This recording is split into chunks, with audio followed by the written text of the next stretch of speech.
마틴 루터의 아주 훌륭한 동역자였던 필립 멜랑톤이라고 하는 분이 했던 말이 있다고 그랬잖아요. 그리스도를 안다는 게 뭐냐? 그리스도를 안다는 것은 그분의 은혜를 아는 것이다. 그렇게 얘기했어요. 내가 예수님을 압니다. 그러면 그분의 은혜를 안다는 거예요. 내가 예수님 믿습니다. 그분의 은혜를 받아들이는 거예요.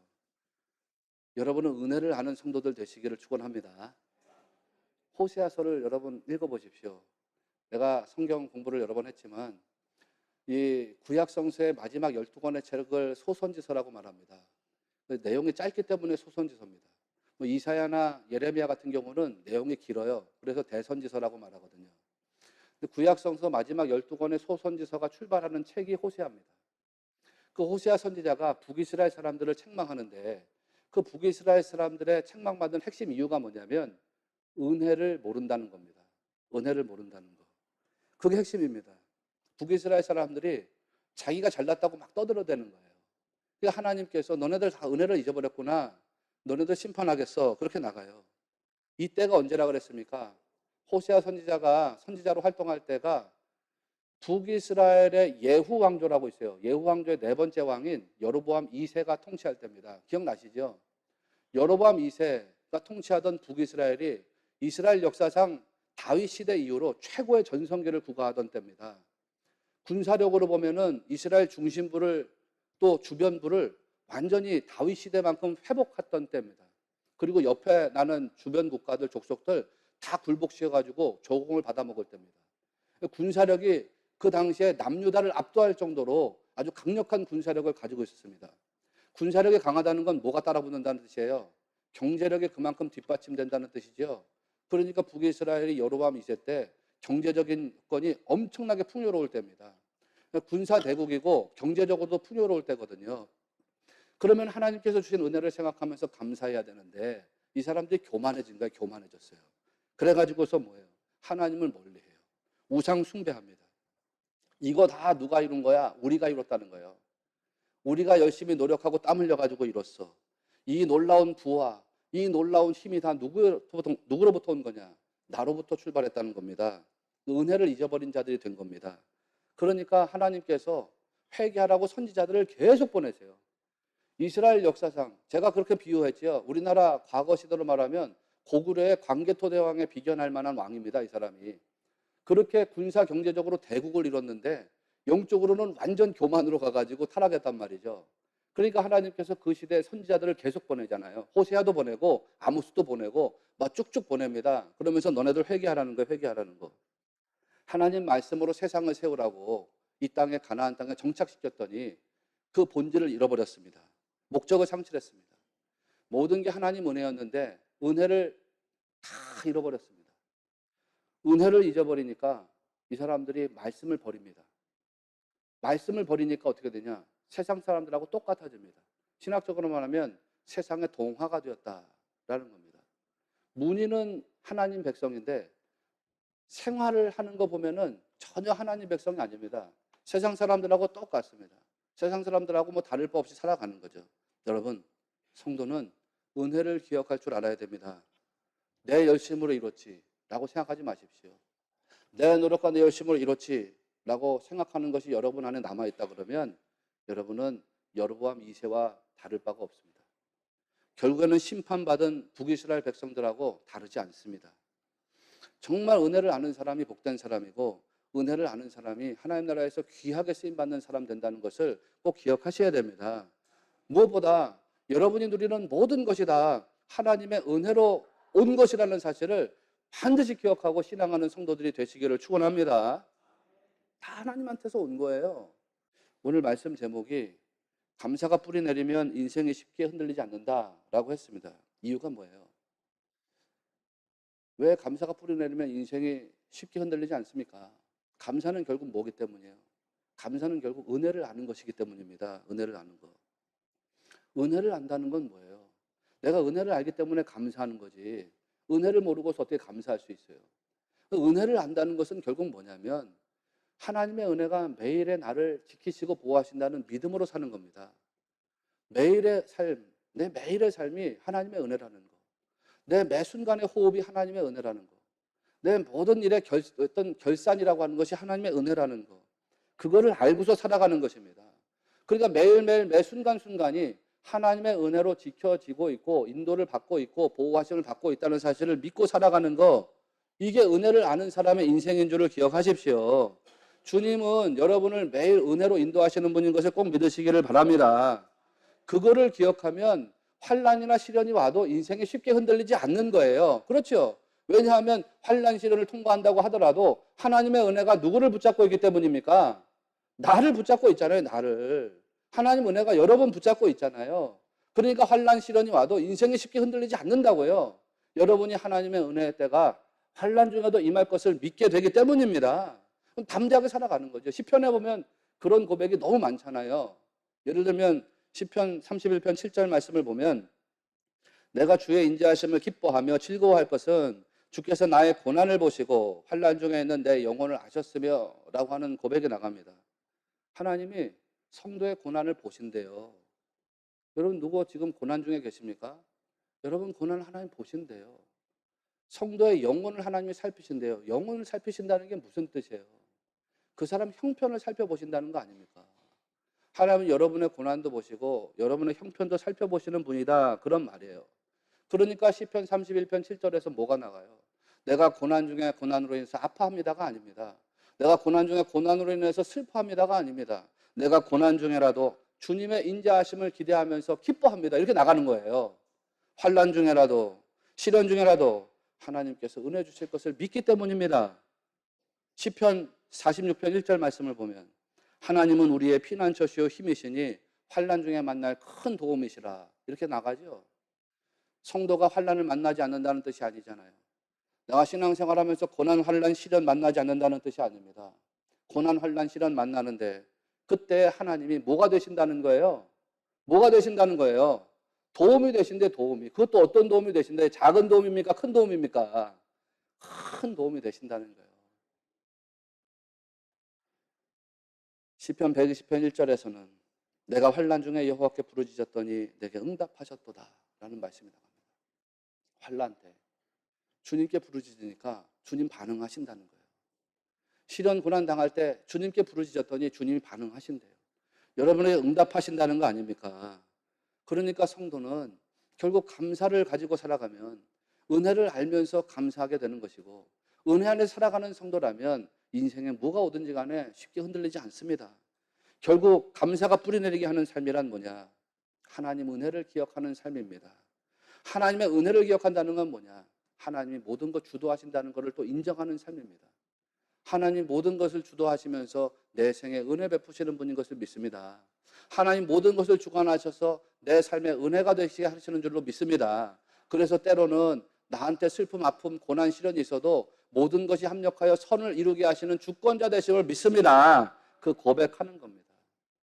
여러분이 하나님 내게 은혜 베푸시는 분 맞지요? 그 하나님께서 나의 주인 되시는 분이 맞지요? 마틴 루터가 종교개혁할 때 그렇게 이야기했다 했잖아요. 하나님, 내가 내 인생의 주인이라 그러면 나는 오늘 이 밤에 잠을 편하게 잘 수 없을 겁니다. 그러나 내 인생의 주인이 하나님이신 것을 고백합니다. 하나님께서 내 인생의 모든 문제를 책임질 것을 믿습니다. 그래서 나는 오늘 이 밤에 편안하게 잠을 자려고 합니다. 그래요. 은혜를 기억하는 사람, 주권을 인정하는 사람. 찰스 스펄전 목사님이 이런 말을 했습니다. 하나님이 없는 삶에는 다른 사람들이 참견할 수 없는 슬픔이 있다. 하나님 없는 삶에는요, 다른 사람이 참견할 수 없는 슬픔이 있다는 거예요. 여러분 세상에 하나님 없이 살아가는데 부유한 사람들 있잖아요. 하나님 없이 살면서도 권력 있는 사람들 있잖아요. 절대 부러워하지 마십시오. 그 사람들에게는 사람들이 참견할 수 없는 슬픔이 있다는 거예요. 슬픔. 하나님 없이 사는 인생에는 슬픔이 있대요. 누구도 참견할 수 없는 자기만의 슬픔이 있다는 거예요. 그 슬픔 속에 뭐가 담겨져 있는 슬픔이냐면 이렇게 말해요. 그 슬픔이란 고통과 아픔과 고뇌와 죽음의 투쟁을 해결할 수 없는 슬픔이다. 이 세상 사람들이 가지고 있는 슬픔이 어떤 슬픔이라고요? 고통에 있는 슬픔, 아픔에 있는 슬픔, 고뇌가 있는 슬픔, 좀 거친 표현이지만 죽음의 투쟁을 해결할 수 없는 슬픔이라는 거예요. 그런 슬픔을 가지고 살아간다는 거예요. 그래서 스펄전 목사님이 성도들에게 이렇게 권면합니다. 그리스도인이여, 이 세상의 헛된 것을 구하지 마라. 오직 나는 그들의 하나님이 될 것이며 라는 말씀 안에 죽고 살아라. 그것은 세상에 주는 모든 것을 능가한다. 세상에 헛된 거 추구하지 말래요. 그거 너무 열심히 추구하다 보면 슬픔이 우리 안에 들어와요. 고통과 아픔과 고뇌가 있는 슬픔. 죽음의 투쟁이 해결되지 않는 슬픔. 그런데 거꾸로 하나님이 너의 하나님 되신다라고 하는 말씀, 하나님이 너희 하나님 되신다는 말씀, 그 앞에서 살고 죽는 자가 되면 하나님은 그 믿음에다가 이 세상에 줄 수 없는 모든 것을 더해서 주신다. 그런 거 아닙니까, 여러분? 세상에 주는 모든 것을 능가하는 것을 여러분에게 주신다는 거예요. 이건 믿으시기 바랍니다. 그래서 여러분, 하나님이 여러분의 하나님이신 거 인정하고 그 하나님께서 여러분에게 계속적으로 은혜 베푸시는 분인 것을 꼭 기억하는 성도가 되시기를 바랍니다. 제가 앞서 마태복음 10장에서 거저받았으니 거저주라 주님 말씀을 드렸잖아요.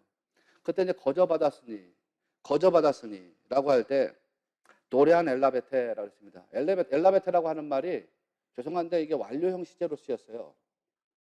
헬라어에서 완료형 시제는 영어보다 더 강력해요. 완료형 시제가 뭡니까?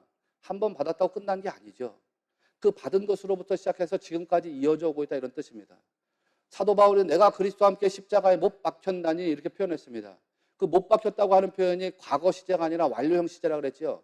나는 과거에 다메섹 그 도상에서 예수 그리스도와 함께 십자가에 못 박힌 자가 됐는데 지금까지 못 박힌 상태로 존재하고 있습니다. 그런 뜻이죠, 여러분. 말씀이 그런 겁니다. 너희가 거저 받았으니 도레안 엘라베테래요. 너희가 받았는데 한 번 받은 게 끝난 게 아니에요. 너희가 첫 은혜를 받은 때로부터 생각해봐라. 그 은혜를 받은 때로부터 시작해가지고 지금까지 계속해서 하나님이 여러분에게 은혜를 주신다. 그런 거 아닙니까?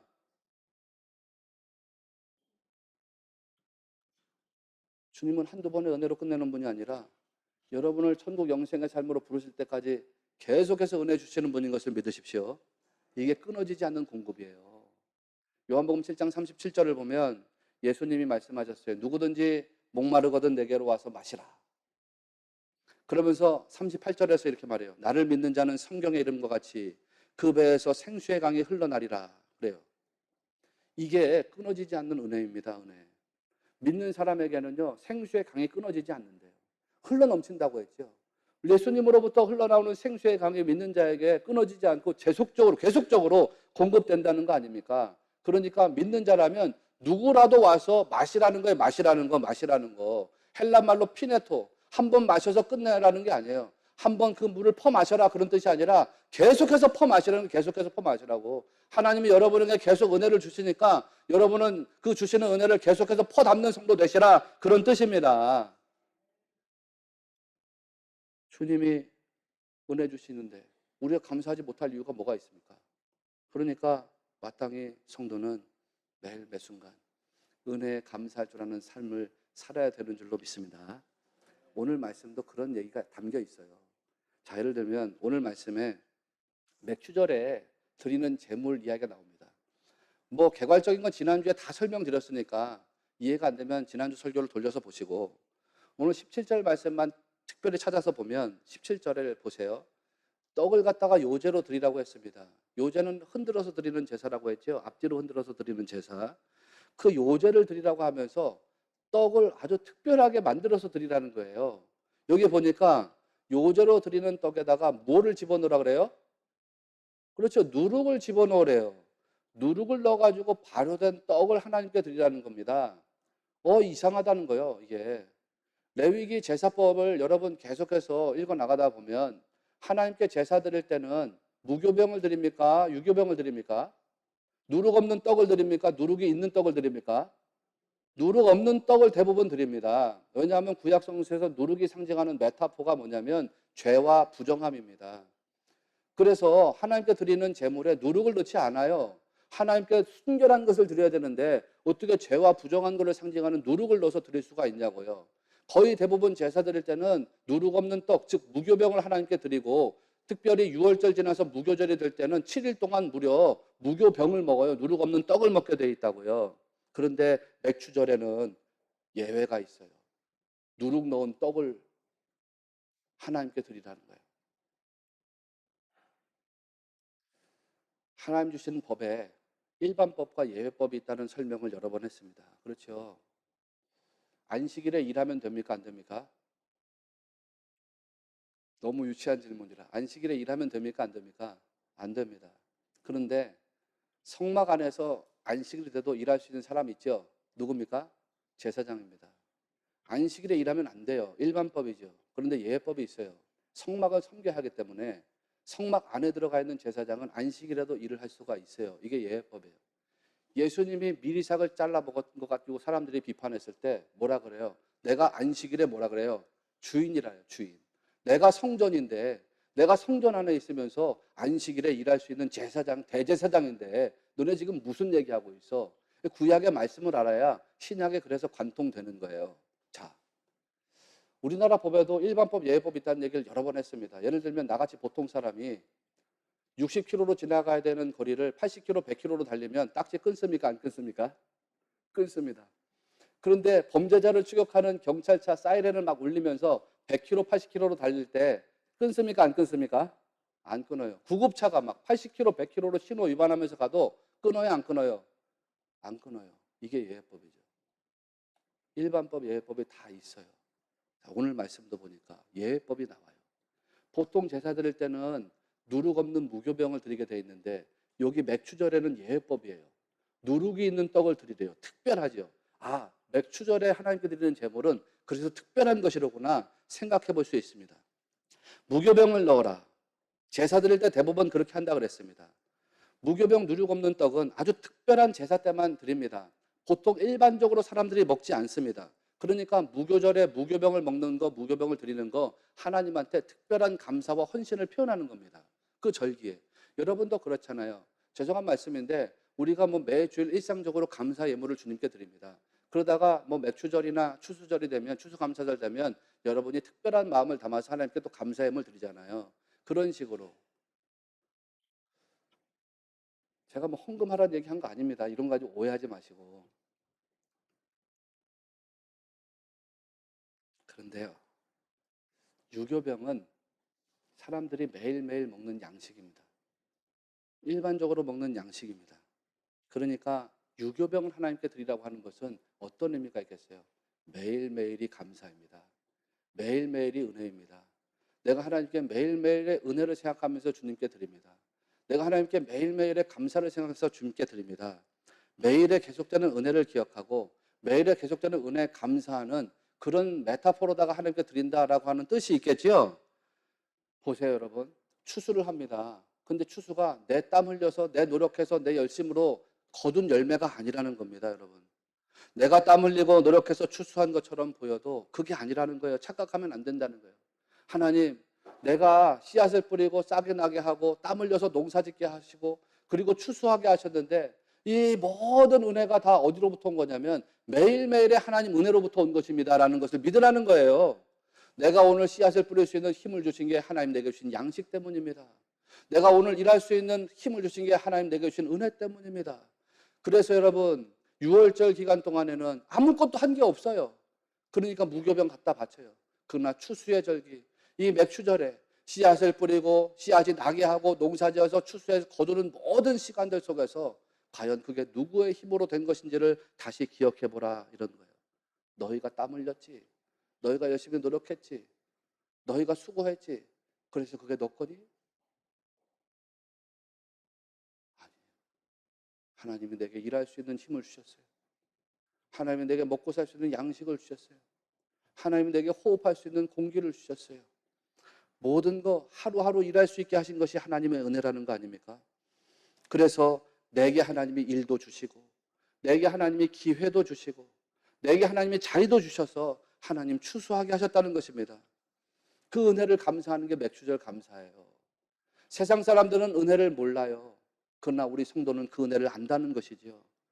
여러분, 세상 사람처럼 똑같이 하나님이 우리에게 모든 걸 주셨는데 그 은혜 잊어버리고 사는 사람 아니라 하나님이 내게 크고 작은 은혜를 주셨는데 큰 것이든 작은 것이든 모든 은혜를 기억하며 살아가는 성도들 되시기를 바랍니다. 그 은혜를 기억하는 사람이 은혜에 합당한 삶을 살게 돼 있어요. 그래서 22절을 보면 어떻게 나가요? 너희 땅의 곡물을 벨 때에 발 모퉁이까지 다 베지 말며 떨어진 것을 줍지 말라 이렇게 나간 거예요. 여러분도 직장 생활하고 사회생활 하면서 열심히 일하는 것이지만 그 열심을 누가 주신 거냐면 하나님 주신 것인 줄을 믿으시기 바랍니다. 그 힘을 누가 주셨어요? 하나님 주셨어요. 여러분에게 마음도 하나님 주시고 기쁨도 주시고, 여러분이 직장 나가가지고 무슨 사람들에게 핍박당하고 조롱당하고 수치당하고 그래서 마음이 다운그레이드 됐을 때 다시 한번 그 마음을 업그레이드 시켜주신 분이 하나님이신 것을 믿으시기를 축원합니다. 그래서 은혜 받아가지고 추수하는 거예요. 추수를 은혜 받아서 했기 때문에 22절이 이렇게 나가는 거예요. 너희 땅에 곡물을 벨 때에 반 모퉁이까지 다 베지 말고 떨어진 거 줍지 말라. 왜? 밭에 내 모퉁이 다 베지 마. 그냥 내버려둬 가지고 가난한 사람들, 과부들, 나그네들이 그거 먹게 해줘. 이삭을 베다가 이삭에 찌꺼러지 떨어져 있으면 그거 굳이 다 주워가려고 하지 마. 그거 그냥 내버려둬. 나그네들, 가난한 사람들, 과부들이 주워 다 먹을 수 있게 해줘야 돼. 뭘 얘기하는 거예요? 너가 은혜로 받았으니까 너도 은혜로 주라는 것입니다. 내가 은혜로 받았으니까 내가 받은 거 흘러가게 하라, 그런 뜻입니다. 예수님 말씀에 따르면 도레안 엘라베탈, 도레안 도태, 거저 받았으니 거저 주라. 도레안이에요, 도레안. 내가 아무 대가 없이 받았다는 거거든요. 그러니까 줄 때도 어떤 대가를 기대하지 말고 주라는 거예요. 어떤 결과를 기대하지 말고 주라는 거예요. 우리가 여러 비전교회들 선교하지 않습니까? 어려운 교회들을 돕는데 도우면서 한 달에 얼마를 보내드리고 또 일주일에 뭐 이렇게 기도하고 그러면서 예산을 보내드리는데 우리가 보냈으니까 반드시 열매를 내야 됩니다. 그게 아니에요. 너 은혜로 받았어요. 우리가 다 하나님께 공짜로 값없이 받았어요. 구원도 공짜로 받았고 여러분이 지금 가지고 누리는 것도 하나님께 다 은혜로 주신 겁니다. 은혜로 받았으니까 그거 그냥 줄 때에도 대가를 기대하지 말라는 거예요. 결과를 기대하지 말고 그냥 흘러가게 하라는 것입니다. 이게 여러분 성도가 살아가야 되는 은혜의 삶인 것을 기억하셔야 됩니다.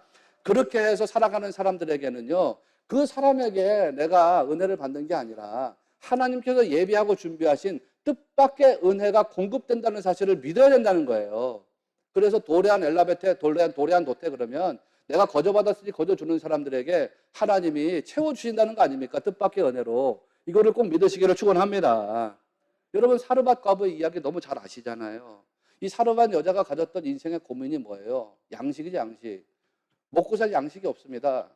근데 엘리야가 와가지고 떡을 갖다 달라 그랬더니 이 여자가 뭐라 그래요? 난 당신에게 줄 떡이 없습니다. 우리 집에는 가루 한 움큼하고 병에 기름 조금만 있을 뿐입니다. 그러면서 뭐라 그럽니까? 열왕기상 17장 2절에 12절에 보니까 나와 내 아들을 위하여 음식을 만들어 먹고 그 후에는 죽으리라, 이렇게 나갑니다. 나 그냥 살 생각이 없습니다. 죽을 겁니다. 뭐 소망이 있어야 살죠. 인생에 소망이 없어서 죽으려고 합니다. 그때 엘리야가 두려워하지 마라. 그래도 나한테 떡을 좀 가지고 와. 그거 가지고. 하나님 말씀하시기를 이 집에 가루와 기름이 떨어지지 않을 거라고 약속해 주셨거든. 여자가 그 말을 듣고 엘리야에게 떡을 갖다 바칩니다. 음식이 먹고 남아서 갖다 준 게 아닙니다. 뭐 양식이 차고 넘쳐서 갖다 준 것이 아닙니다. 자기가 먹고 죽을 것도 없습니다. 그런데 말씀에 순종해서 자기 집에 가루와 기름으로 떡을 만들어서 엘리야에게 갖다 줬습니다. 하나님 말씀에 순종해서 그렇게 했습니다. 그랬더니 어떻게 됩니까, 여러분? 정말 말씀대로 됐지요. 열왕기상 17장 16절을 보면 여호와께서 엘리야를 통하여 하신 말씀같이 통에 가루가 떨어지지 아니하고 병에 기름이 없어지지 아니하였다. 여러분, 이게 신앙입니다. 아무것도 없는 상황에서 하나님께 마음을 드렸더니 하나님이 채워주시더라는 거 아닙니까? 여러분이 그동안 그렇게 살아오신 거예요. 하나님께 마음을 드렸더니 하나님이 은혜로 주신 거예요. 그리고 하나님 은혜를 여러분은 기억하는 성도인 거예요. 여러분, 날마다 그런 은혜를 기억하면서 살아보십시오. 그러면 매일이 은혜입니다. 매일이 은혜입니다. 날마다 여러분 감사로 살아가는 성도가 되십시오. 그러면 웬만한 시련이나 환란이 여러분 인생을 쉽게 흔들지 못합니다. 하루하루 은혜로 살게 하시는 하나님의 섭리 안에서 담대하게 살아가는 성도가 될 줄로 믿습니다. 합력해서 선을 이루게 하시는 하나님, 그 하나님의 섭리를 보고 체험하고 누리는 성도가 될 줄로 믿습니다. 뜻밖의 은혜가 오는 거예요. 뜻밖의 은혜가. 그 은혜를 받아 누리는 여러분이 되시기를 축원합니다. 이 세상 살면서 막 부정적인 감정 가지고 불평하고 원망하면서 다 버리십시오. 다 버리십시오. 그리고 하나님이 주시는 은혜, 하나님께서 주시는 감사, 은혜로 인생을 살고 감사로 인생을 설계하는 성도들이 꼭 되시기를 바랍니다. 그렇게 살아가는 성도 되시기를 축원합니다.